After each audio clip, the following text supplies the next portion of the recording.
I did not like 2XKO Alpha Lab 2 very much. That's it. That's the intro. Okay, so as with the last Alpha Lab, I wanted to do a big roundup of my impressions, the good and the bad, to try and give some constructive feedback. So, spoiler warning, I think this version of the game has some serious issues that became very apparent after a few days. It has me worried about the direction this game is heading in as well. And that might sound a little bit odd because my earlier playtest of this build I thought was kind of like mixed to slightly positive. Like I felt okay about it when I first tried it. But that was mostly gathered through a short exposure to the game at location tests. Having now played this version through lots of real matches against like good players, I'm pretty concerned about it. But I don't want to get too far ahead of myself. Let's start with the positives, okay? Because it's not going to be all negative. There are some positives I want to say up front. And the first positive I have, number one, is Jinx. Yeah, so Jinx is the only new character in this version, and I think she's really, really cool. She has tons of sauce, and labbing her combos, like, scratched an itch that I haven't felt since I used to play Marvel 3. Like, she's a really, really satisfying character to just, like, endlessly practice in training mode, because she's got so many different ways that you can, like, do cool stuff with her. I guess I'll just show you, like, a cool combo that I was working on with, Team Timebomb over here.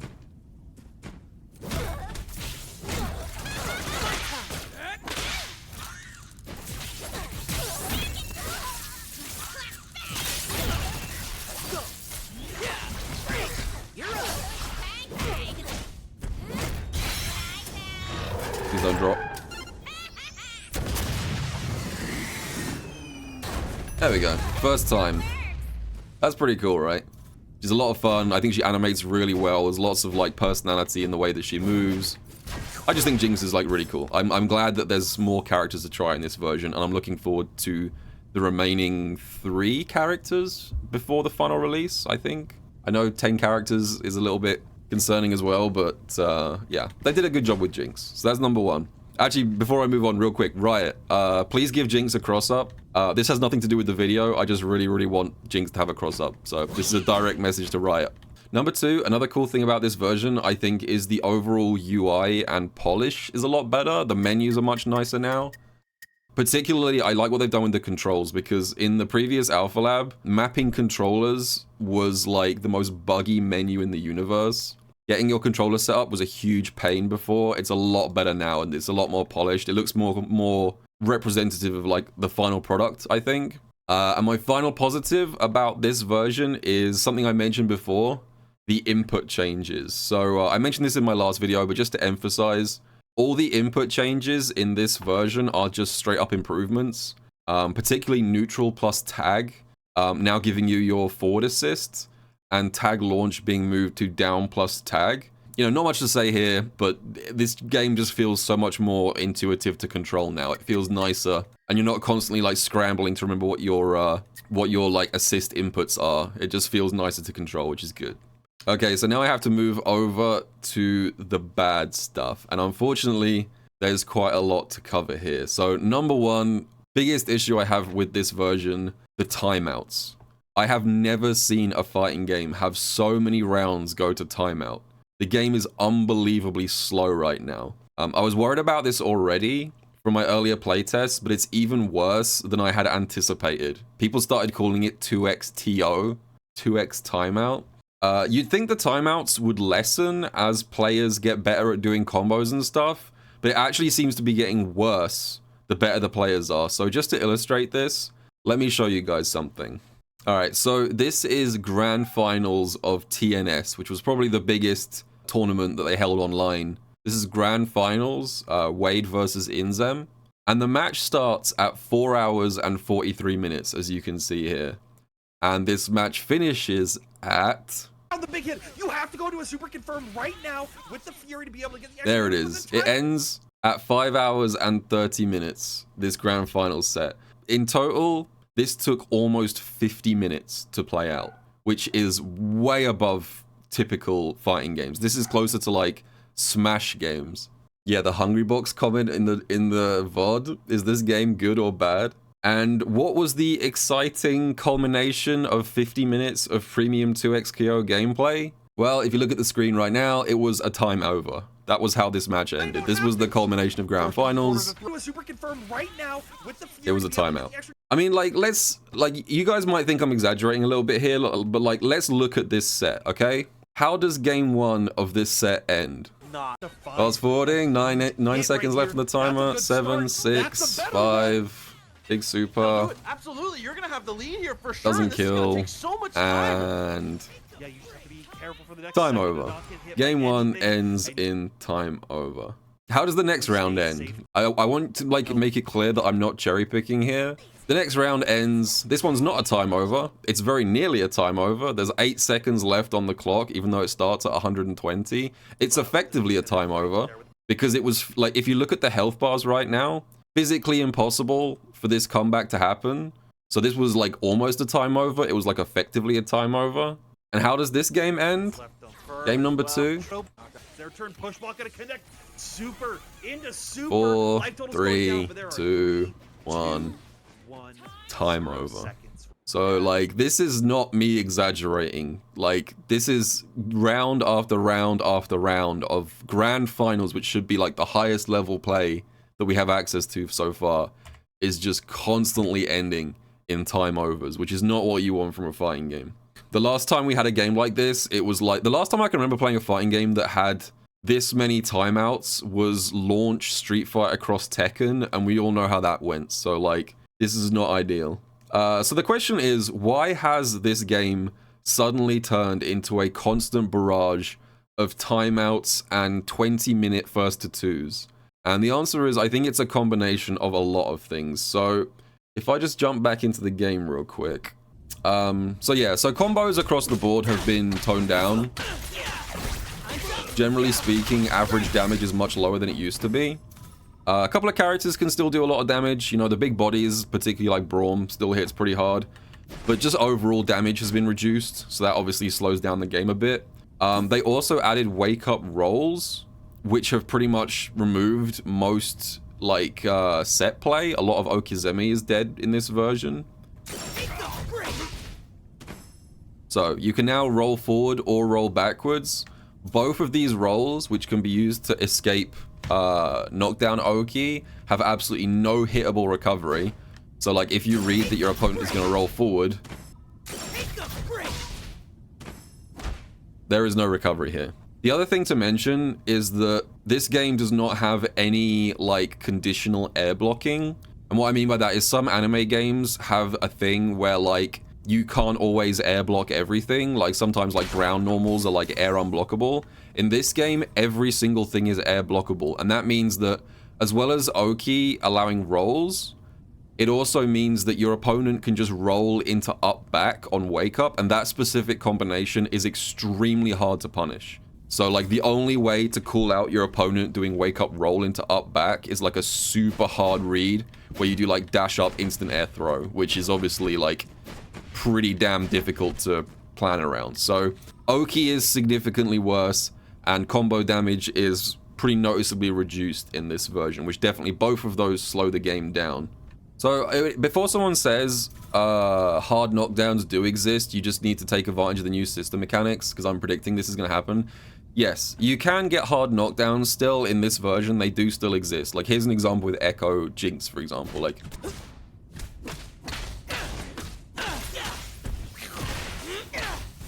that is a hard knockdown that you can't roll out of. But the problem is, like, it's very, very difficult to get a hard knockdown without using an assist, particularly for Echo. And the issue is that in this game, your assist is what you usually need to use to land the hit in the first place. So 90% of the time, when you land a hit in this game, you're not going to have access to your assist because your assist was what allowed you to win neutral in the first place. So it's kind of like a catch-22 where like, I need to use the assist to win neutral, but now that I've used the assist, I don't have access to it in the combo, and that means that I don't really have any way of using like the actual hard knockdown combos. Like this is variable from character to character. Some characters have like solo hard knockdowns, but specifically for Echo, who is supposed to be like something of a set play character, he really struggles to get knockdowns right now, and that also slows the game down.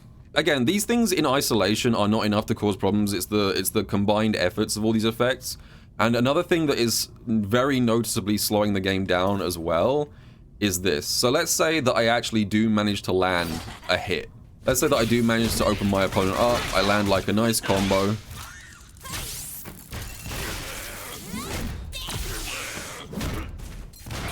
Something like this. This does about, what, like 50%? Maybe a little bit less? Darius is a big body. Now, you'll notice that when you land combos in this game, your opponent is left with, like, regular damage on their health bar, but also grey life damage. So, like, it varies depending on what combo structure you do. Like, for example, if I just do a raw super, like, almost half of that damage on Darius, if you look before it regenerates. Like, let's say I snipe Darius, like, almost half of that damage is recoverable grey damage. And when you combine that with the fact that, like, it's very hard to stop your opponent getting out and tagging back into their other character, especially with a burst, they've also buffed grey life recovery in this version. I don't really know why. So, a lot of the time, even when you feel like you're making progress and, like, inflicting damage to your opponent, typically what will happen is your opponent will, like, wake up into, like, up back plus assist and then tag, or they'll just burst plus tag, and effectively you just have to sit there and watch their grey life regenerate, and there's not a whole lot you can do about it. Most tag games have some way of intentionally attacking your opponent's grey life. So, like, for example, in Dragon Ball FighterZ, what you can do in that game is if you want to attack your opponent's grey life recovery, you can just snap that character in, and it immediately wipes out their remaining grey life. And that's like a really core part of that game. In this game, there is absolutely no mechanic you can use that will allow you to intentionally attack your opponent's grey life recovery. So I think that combination of Oki being significantly reduced, if not mostly removed, combos being shorter, and grey life recovery being extremely fast and difficult to stop, I think those three things really slow the game down. The next thing I want to talk about is a section that I've titled here Perverse Incentives. And to explain this, I am going to show you a clip from Diaphone's stream. I'll be right back. I'm gonna grab some water.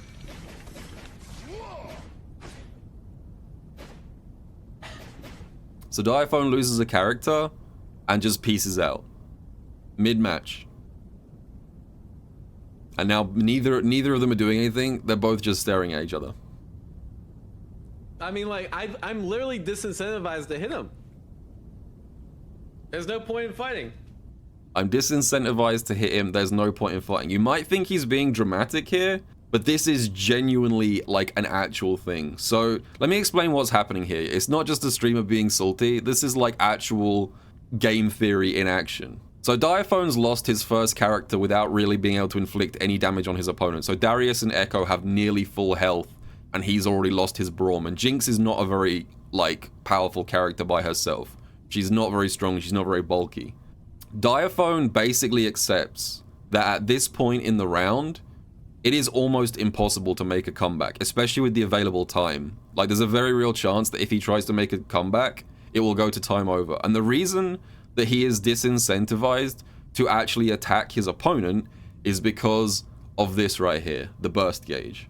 So Diaphone's opponent, although they have full health with both characters, they have obviously just used their burst and have, like, almost no burst left. So Diaphone correctly identifies that it's actually preferable for him if he throws the round now, because he's already in an almost unwinnable position, and just moves on to get to round number 2 with his opponent starting with no burst. So it would actually be optimal for him to get killed as fast as possible in order to restrict his opponent's burst recovery.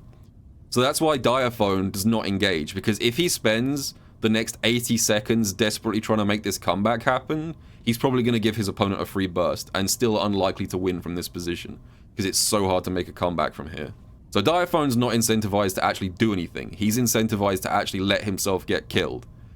And so you're probably asking, like, why is his opponent also not engaging? Well, it works in both directions. If Neto, the other player, starts beating up Diaphone, he's gonna win in about 2 hits. Like, if he just starts punching Diaphone's character while Diaphone is AFK, Neto is not going to get much time to recover resources. Like, Neto's, like, win condition is to drag this out for as long as physically possible and potentially even let one of his characters die in order to recover as much burst gauge as possible.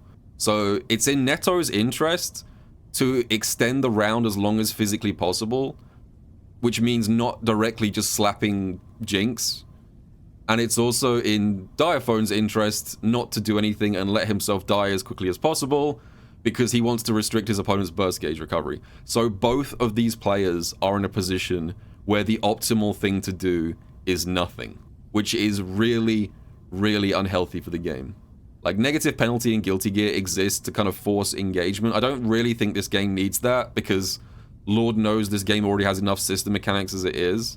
But like, the fact that there's lots of situations like this where the only winning move is not to play is kind of like concerning. That's not good.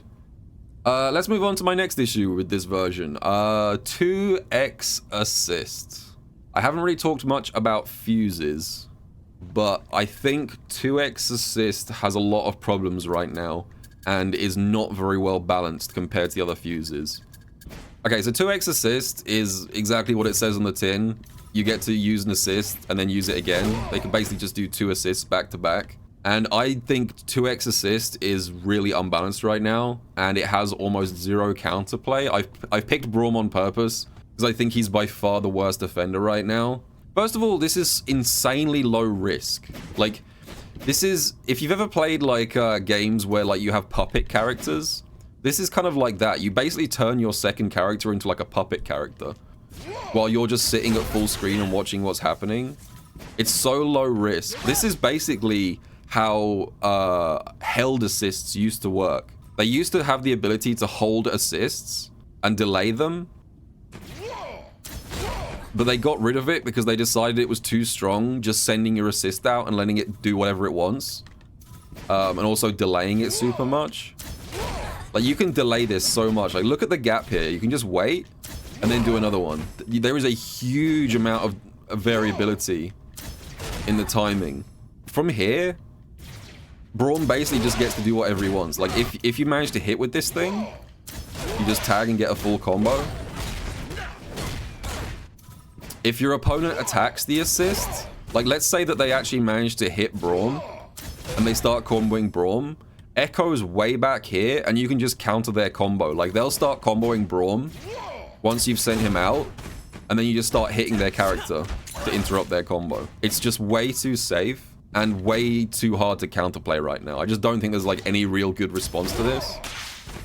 Like, honestly, I think this is like even stronger than how held assist used to be. Like, I'm surprised more people aren't talking about 2x assist. I just don't think it's very interactive, and I don't think it's very interesting. And more broadly, I'm gonna link this into my next point: character balance. Now, obviously, it's a version that we've only played for a short period of time. I have to put lots of asterisks about this, that like character balance is much more difficult to, you know, figure out in a short space of time. But I do think the character balance in this version of the game is also pretty rough. It feels like they buffed the fuck out of wake up and defensive options, but they didn't really think about how that would disproportionately benefit some characters. So, like, for example, Braum is definitely the winner of this version. I mean, Braum is cool, that's true. But the thing about Braum is that he hits like a truck, okay? Braum is definitely meant to be like a beefy character who hits hard. That is kind of his archetype, you know? He hits like a truck. He has 1 billion health. He's one of the highest health characters in the game. He has gigantic normals. Like, his like normals go like half screen or more. And he has lots of powerful like neutral skip moves like this. And if you have the ice charge, he also has a really good projectile. The Poro toss is really good in neutral.